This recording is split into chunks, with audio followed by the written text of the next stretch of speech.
भगवत तत्व का वास है, इसको मानना है, जानना आवश्यक नहीं है। महापुरुष कह गए, सदग्रंथ कह रहे हैं, मानो मानो, जानो मत। मानना ही जानना है, जो मानेगा वो जानेगा। अर्चा विग्रह को देखकर प्रणाम करना है, इसमें तर्क नहीं करे, इसको मानना है। सबने किया, हमको भी करना है। शिव बाबा ने किया तो सती जी को करना चाहिए, नहीं किया परिणाम आया, हमारे भी आएगा। इसलिए मान्यताएं मानने के लिए हैं, बहस के लिए नहीं है, विदंडावाद के लिए नहीं है। मान्यताएं केवल माननी है। घरों में जब उत्सव होता है तो माताएं एक दीवाल में पितृ देवताओं का स्थल बना लेती हैं। मंदिर के बगल की दीवाल में देवताओं का स्थान बना दिया जाता है, सारा पूजन वहीं होता है। अब कोई प्रश्न करे कि यहाँ क्या है, अब तो यहाँ पितृ देवता हैं, पितृ देवता यहाँ कैसे घुस गए? लो, ये हमारी मान्यता है, तू प्रणाम कर। क्या तर्क? जो मान करके जीता है उसका मंगल होता है, जो तर्क करता है उसका अमंगल होता है। मान्यताएं केवल मानने के लिए हैं, तर्क के लिए नहीं है, इसको मानना होगा। मान्यताएं मान लेने पर समय की बर्बादी से हम बच जाते हैं। हमारा समय बर्बाद नहीं होता।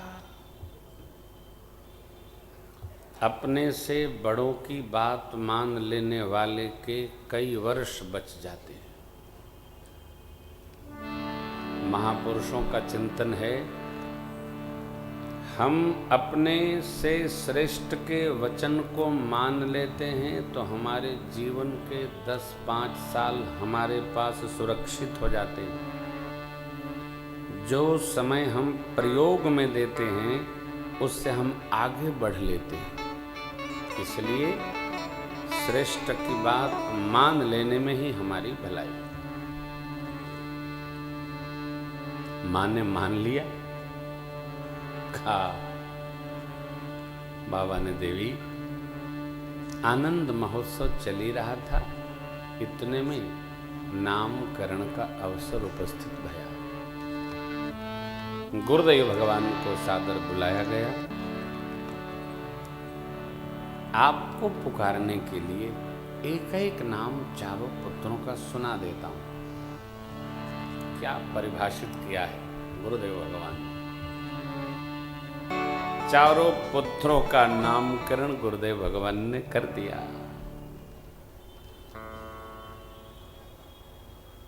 नाम के भी अपने अपने अनुभव है। कई लोग ऐसा कहते हैं, यथा नामो तथा गुण, है ना? जैसा नाम होता है वैसा गुण हो जाता है। तो कई बार ऐसा देखने में आता है कि जैसा गुण होता है वैसा लोग नाम रख देते हैं।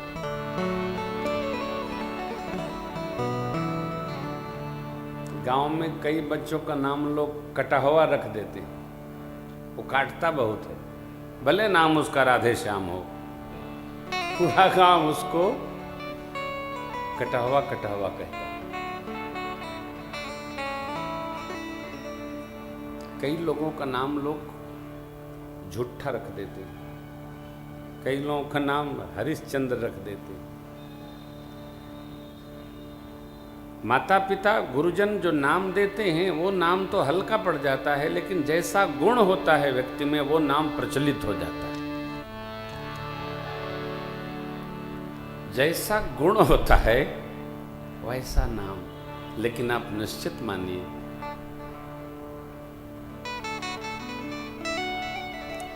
एक दिन समाचार पत्र में निकला था कि पूज्य बाबा रामदेव जी ज्योतिष नहीं मानते। अब वो न मानने, उनके न मानने से तो ज्योतिष शास्त्र है ये समाप्त होना नहीं है। हम मानते हैं। क्यों मानते हैं? क्योंकि एक शास्त्र है। हमारे देश के आचार्य लोग जो गणना कर देते हैं उसी गणना के आधार पर सूर्य ग्रहण और चंद्र ग्रहण ठीक उसी समय होता है जब ज्योतिषियों ने, आचार्यों ने फल दिया है। उसको आप असत्य नहीं साबित कर सकते। मशीन ने न पकड़ा कि भूकंप कब आएगा, लेकिन यदि ज्योतिषी शास्त्र आचार्य ने कह दिया ऐसा होगा तो होगा। ये मेरा अनुभव है। हमारे एक बड़े अच्छे मित्र हैं, तो उनके गुरुजी ने कह दिया कि तुम्हारे बेटे के बहू रानी के अंक से बेटा होगा। आप आश्चर्य करेंगे, मशीन ने जांचा तो बेटी थी। ये 15 साल पहले की कथा है। वो जो जेपी गुप्ता है ना, उसका जो बड़ा पौत्र है देव, विष्णु बाबू का बेटा, कोलकाता के हैं। उनका संध्यान ग्वालियर में ही है, शिवहरी जी क्या। तो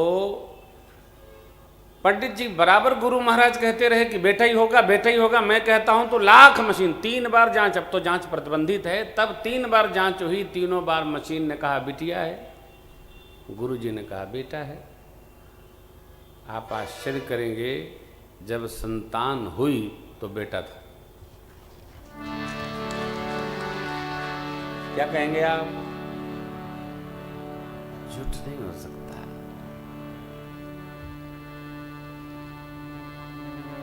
शास्त्र है ज्योतिष।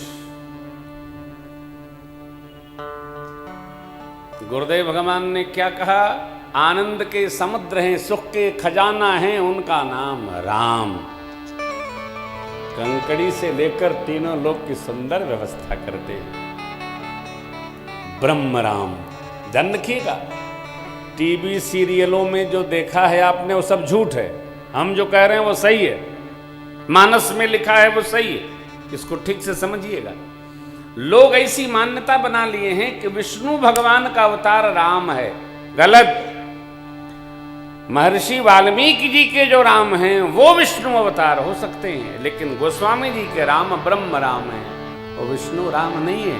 विष्णु अवतार भरत जी हैं। विश्व भरन पोषण कर जो ता करना भरत जस होई। विश्व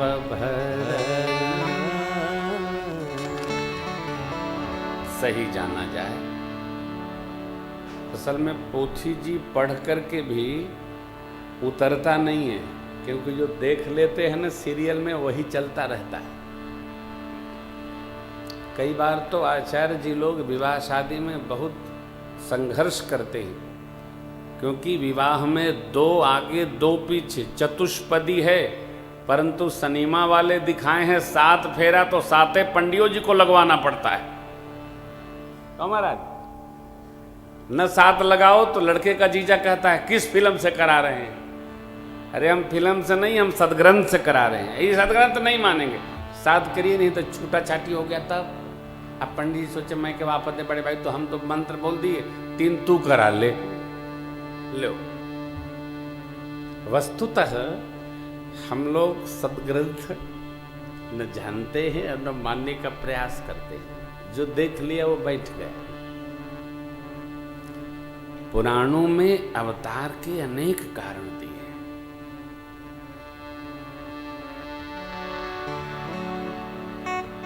भगवान के आयुध, भगवान के स्वयं के आयुध, भरत जी के रक्षण हेतु जाके सुमिरन ते रिपुनासा। पद्म पुराण में चक्रावतार हैं शत्रुघ्न जी महाराज। महर्षि वाल्मीकि जी क्या कहते हैं? जो सहस शीस यहीश मैदर लखन सचराचर। शीशावतार लक्ष्मण जी महाराज। स्पष्ट हो गया, समझना है इसको। लक्ष्मण जी को राम जी को प्रिय हैं कि नहीं ये नहीं पता, लेकिन ये दोहा कह रहा है लक्षण धाम राम प्रिय। लक्ष्मण जी कौन है? तो राम जी को प्रिय हैं ही। दो बात है, हम किसी को प्रिय हो और कोई हमको प्रिय हो, दोनों में जमीन आसमान का अंतर है। प्रियता प्राप्त करने के दो ढंग हैं। पहला, एक तो अपने को गलाकर डुबाकर और जिसकी प्रियता प्राप्त करनी हो उसके अनुकूल हो जाया जाए, अथवा वो क्या चाहता है इस प्रकार उसकी सेवा कर ली जाए।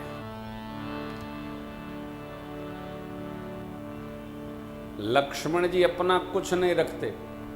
आगे की कथा में आप दर्शन करेंगे, जहां भगवान तक कोई बात आई लक्ष्मण जी की चोरी टन जाती है, चढ़ जाती है भौं, फड़फड़ा उठते हैं लक्ष्मण जी महाराज। कोई हो शील नहीं रखते। भगवान तक बात आई तो लक्ष्मण जी की स्थिति बदल जाती है।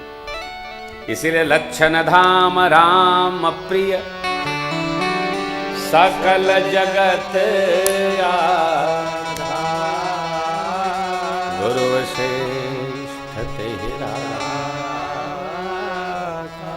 लक्ष्मण नाम। लक्ष्मण जी को गोस्वामी जी उदार कहते हैं। क्यों? लक्ष्मण जी का आवेश जिस पर आता है उसको भगवान की शरण प्राप्त होगा। ये प्रवचन का प्रसंग है, इतना समझिए। जब जब लक्ष्मण जी ने आवेश लिया तब तक जिसके प्रति लिया उसको भगवान की शरण प्राप्त होगा। मानस पढ़िएगा तो पता चलेगा। इधर तो नामकरण भया और बधाई गाने वालों को पता चल गया, बधाई वाले आए और बधाई गाने लगे।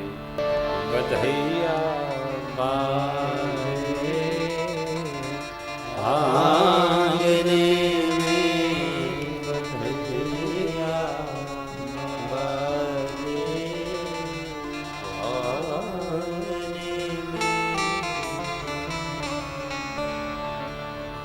गुरुदेव भगवान ने नामकरण करके कहा, राजन आपके चारों पुत्र वेद के सार तत्व हैं।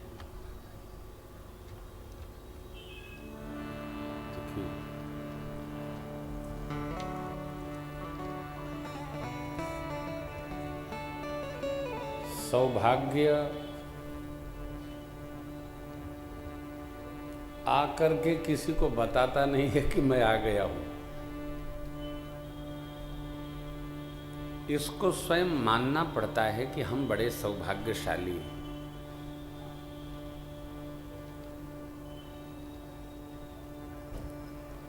दो मान्यताएं मानने की हैं, बहुत अच्छा है, बहुत बुरा है। इससे बुरा हो नहीं सकता और इतना अच्छा है कि अब इससे अच्छा क्या होगा, ये दोनों मानने की हैं। दूसरा, हमसे बड़ा सौभाग्यशाली कोई नहीं है और हमसे बड़ा दुर्भाग्यशाली कोई नहीं, ये दोनों मानने की हैं। सौभाग्य मान लीजिए, अच्छा दुर्भाग्य। कथा ये कहती है कि परमात्मा श्री राम ने पुरजनोपाख्यान प्रसंग में अयोध्या वासियों से एक बात कही, बड़े भाग मानुष तन पावा, सुर दुर्लभ सब ग्रंथ निगावत। सभी सदग्रंथ कहते हैं कि मनुष्य का तन बड़े ही पुण्य का परिणाम है, बड़े भाग्य से मिलता है। हमसे बड़ा कौन सौभाग्यशाली? एक जो सबसे बड़ा सौभाग्य है वो हमारे पास है।